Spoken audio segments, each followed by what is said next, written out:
Hi friends, welcome back to this channel. Today, I'll share with you a story filled with drama and tears. The story of a woman named Nanami, a secretary in a big company whose life isn't as perfect as it seems from the outside. Let's begin. Nanami, 27 years old, was known as an intelligent, neat, and highly dedicated woman in her work. From the outside, her life looked flawless.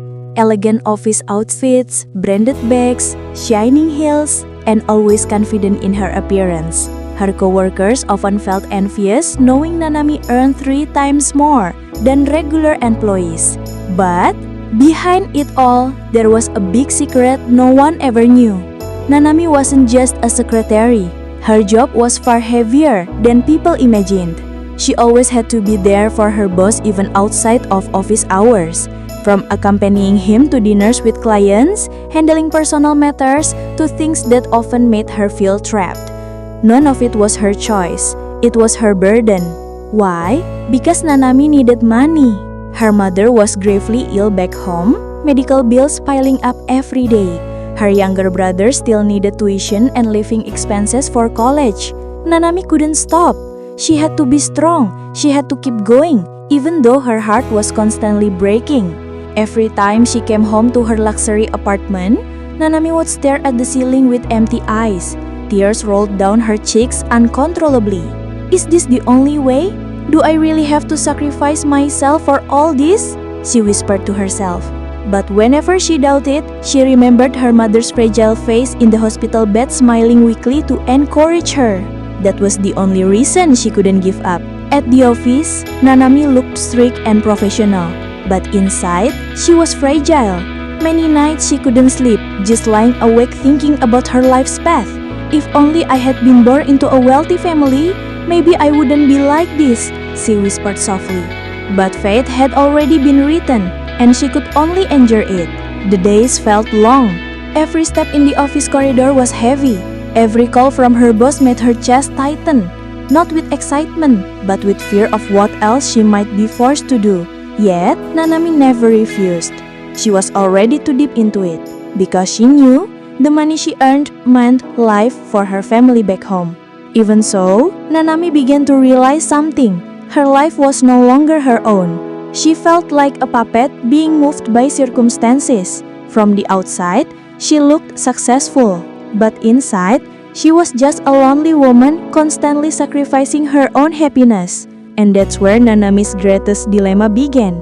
Should she continue everything for her family, or try to escape from the trap that already had her bound too tightly? Her heart fought every day. Sometimes she wanted to give up, to run away, to stop working. But reality always struck. Her mother still needed treatment. Her brother still needed tuition. If she stopped, what would happen to them? Night after night, her tears became her only companion. She smiled at the office, but cried in her room. That smile was only a mask, while the tears showed her true self. This was Nanami's life, full of dilemmas, full of invisible wounds. But will she keep enduring this cycle? Or one day, will fate bring her to a turning point she never expected?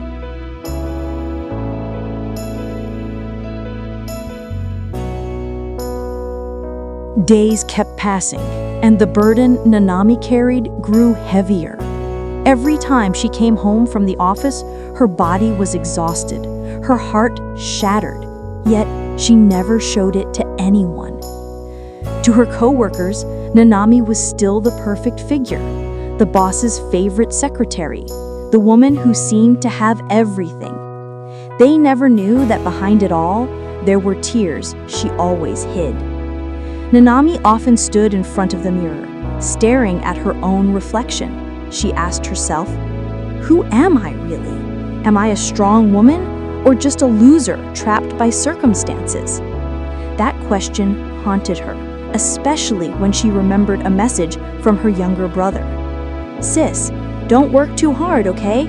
I promise I'll graduate soon so I can help mom." Those simple words made her chest tighten. She never wanted her brother to know the painful struggles she had to endure. Her inner conflict grew worse one night when her boss said, Nanami, you're the only one I can always rely on." For others, that might have sounded flattering, but for Nanami, it was like chains binding her even tighter.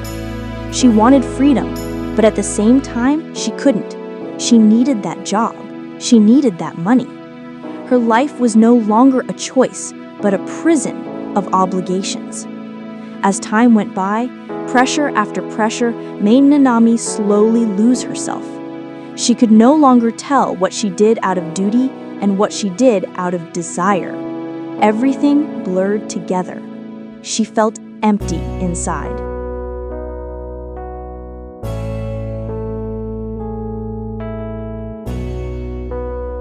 One night, after finishing work, Nanami wandered the city streets alone.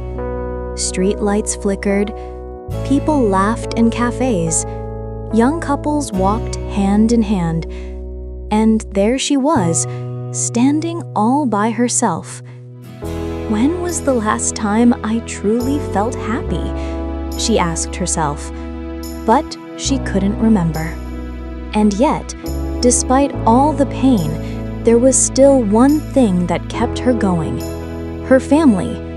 She always pictured her mother lying weakly in the hospital, smiling softly, always praying for her. She always remembered her brother, struggling in college. "I can't give up. I must be strong," Nanami whispered, even as her tears kept falling.